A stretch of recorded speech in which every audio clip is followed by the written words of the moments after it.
Good evening, everyone. So my name is Shishir. This is the first time I'm presenting in this forum. So thank you so much for being here. So I think we talked about various challenges that we are going to face in the Indian scenario. One thing I want to make clear, so I've spent most of my career outside India, in the US, so I looked at the US power grids, but what I'm going to show today from a technology perspective is how you can apply that in the Indian scenario. So some of the challenges and lessons learned. And because technology has no boundaries, it can be very easily applied in any scenario. So today I'm going to present on digital twins and its application in real-time analysis. This is a topic which is really picking up across the world. Just a quick survey, how many of you have heard about digital twins? Great. And how many of you implement technology such as AI in your day-to-day operations? Just a few. So I won't go through. I see that you have 18 slides. You may have to I'll speed just go up. through very quickly. Yeah, I know I'm not going to touch upon the impacts of renewables because we have already seen that. I'm going to focus on the technology aspect, and you have the slides here. So the focus is how could you use technology to improve your operations from a flexibility standpoint. I'll present a couple of cases here. So this is the Chinese ultra high voltage power grid. It's a very strong and large interconnected power grid, but any small stability in any part of the grid can have a big impact across the power grid. And that's not just for big power grids, it's also for small power grids such as New Zealand. And we can see both of these grids have huge amount of renewables. New Zealand power grid operates at almost 80% renewable energy. So technology plays a very important aspect on how you balance your system. And getting some insights is very important. Now this is from the 2012 blackout. We see the northern region was lost due to blackout. And this is a very recent photo from the London blackout that happened last year. And I was working for National Grid, and I was part of a team which kind of analyzed why this happened. I won't get into details, but so when I work with companies all over the world, one biggest challenge is the time frame it takes to do the analysis, right from indicator data into the SCADA systems, looking at the load flow, and then coming up with security assessment. And the round trip can take between 7 to 10 minutes. Now, if you want to avoid those kind of blackouts, you have to go to real time. I know it's a big challenge in India, but companies around the world are looking into these scenarios to go into real time. So how do you get from 10 minutes to few seconds? And that's where the technology has to play a very important role.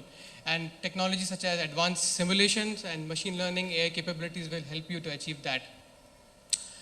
And this runs every 15 minutes. I hope it's the same in the Indian scenario. You do this you do this round trip analysis every 15 minutes. And the load flow trip can take a delay of 2 minutes. So how do you go from 10 minutes to few seconds? And it is definitely possible. And we have been working with companies to implement this project. So digital twin concept is not a new concept. It has been implemented in other process industries. It was started by NASA. Basically what it does, it's a virtual image of your real-time systems, and it can operate on the edge devices on the cloud. So you take in data in real time, you do your simulations, and then you come up with the results that will help you analyze the system. So what we proposed here was, you have your regular path, and we added a new parallel path which has your virtual image of the system, and that's your network analysis model. It's basically a model of your entire grid or a portion of your grid. And what happens is it takes data from in real time from your SCADA systems. It could be PMUs with PMUs being implemented, and also from your state estimation. And then basically it has an inbuilt technology or inbuilt intelligence that will help it to predict what's happening based on real data.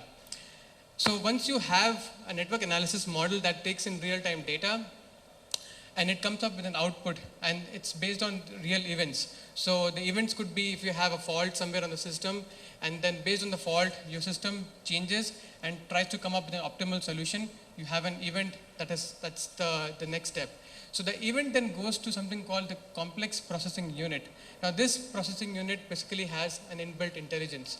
So what's happening is you define set of rules. The rules are given by system operators, and based on the system rules, it will come up with the most optimal solution. Now that's one aspect of it. Now for preventing blackouts, you want to do some kind of prediction, and I think Mr. Venu talked about prediction. So prediction is a very important aspect. So how can you make predictions? that's where AI, machine learning technologies really come into picture. So once you have events, you can now come up with predictions, and then based on predictions, you can actually analyze things like critical clearing times, voltage stability issues, and other things. So what's basically happening is you have your virtual image, which is running in real time, and is hosted in a data grid.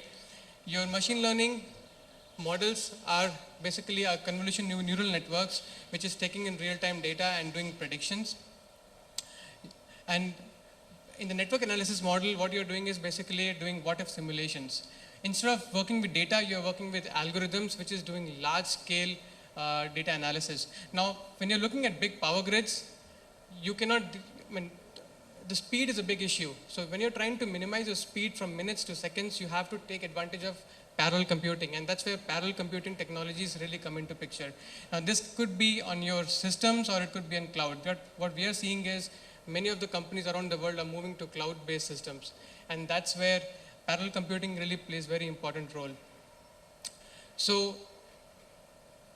this is how you could develop your machine learning models. I won't get into details of how it was developed, but basically your digital twins has built-in intelligence that will help you to do prediction in very small amount of time. This is some of the case studies from different utilities around the world. So for example, Transpower in New Zealand used a very similar approach to predict how much of supply and demand they will have, and they run these scenarios every 30 minutes. They started with 30 minutes and now they're doing it in real time. And based on the different scenarios they run, they can actually analyze how much, based on load, how much of reserves they need to be able to supply to the load. And the workflow was how they built simulation models, they got data from the grid in real time, then they adjusted their parameters, and then they used parallel processing capabilities to run hundreds and thousands of scenarios, and then based on that, they would take decisions. And they could repeat this every 30 minutes, 15 minutes, or now in real time. Hydro-Quebec used it for forecasting how much of wind will be available to meet their demand. And not just for demand and supply matching, but also they were using it how they can detect faults in the system and how can they plan their outages. So this was another use case. Shanghai Electric built their own systems where they could predict supply and demand, and then they deployed this to the cloud where they can play around with different scenarios, and then they come up with different results, which helps them in analyzing the system. The other applications of digital twins could be in asset health monitoring. This could be for different assets such as underground cables. It could be transformers, circuit breakers, insulators. You could use it for model validation, which is picking up which is getting very important in different parts of the world. It can be used for energy management systems, for battery management systems. So we all talk about energy storage, but the economics is very important before you can even implement energy storage. What utilities around the world are looking at degradation models. If you're using battery systems for different applications such as peak shaving, voltage support, you could charge and discharge your batteries at different rates. If you're charging and discharging your batteries at higher rate, you can degrade your batteries in 2 years compared to 10 years. So how do you take into economics? How do you account for economics? Things like that. Network connectivity, this is a very important issue. How could you identify mismatched meters to transformers, transformers to feeders, reduce falsely reported customer interruptions? So AI is being used in many of these areas. So the key is simulation with AI, and that whole concept then fits into your concept of digital twins. And this can be actually used to digitize your grid dispatching rules. So digitization is not just about going digital. It's about bringing in intelligence which can help you automate the process. And we envision that there'll be multiple digital twins which will operate simultaneously. So you cannot have one digital twin for the entire grid. You have to build different digital twins which looks at different aspects of the grid operations, and so that you can improve your efficiency, how you operate the system. Thank you, and if you have any questions, please feel to reach out to me.